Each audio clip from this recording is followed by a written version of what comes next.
Here at the Palmacia Presbyterian Church, throughout the season of Lent, we are engaging in a slow reading of the Gospel of Mark. This will conclude on Easter Sunday. We invite you to read along with us. Today is reading 12 and comes to us from the Gospel of Mark, the 5th chapter, verses 21 to 43.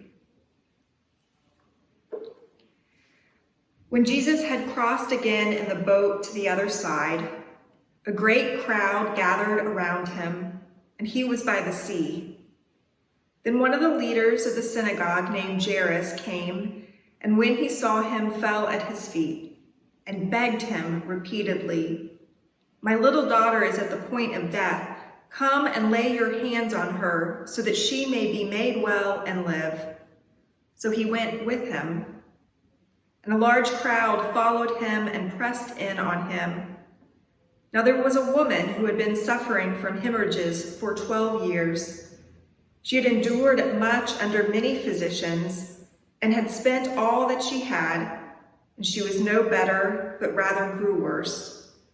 She had heard about Jesus and came up behind him in the crowd and touched his cloak, for she said, "If I but touch his clothes, I will be made well." Immediately her hemorrhage stopped, and she felt in her body that she was healed of her disease.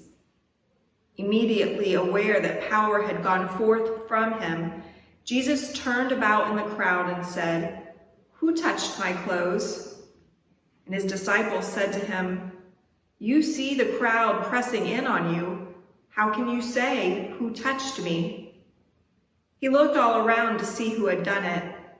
But the woman, knowing what had happened to her, came in fear and trembling, fell down before him, and told him the whole truth.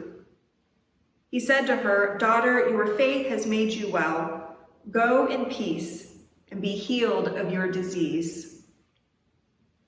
While he was still speaking, some people came from the leader's house to say, "Your daughter is dead. Why trouble the teacher any further?"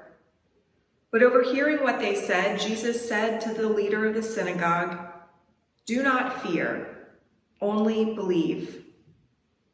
He allowed no one to follow him except Peter, James, and John, the brother of James.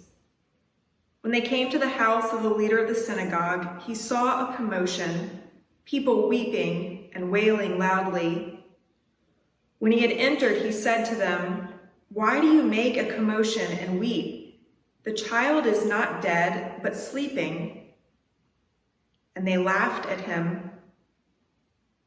Then he put them all outside and took the child's father and mother and those who were with him and went in where the child was. He took her by the hand and said to her, "Talitha kum," which means, "Little girl, get up." And immediately the girl got up and began to walk about. She was 12 years of age. At this they were overcome with amazement. He strictly ordered them that no one should know this, and told them to give her something to eat. This is the word of the Lord. Thanks be to God.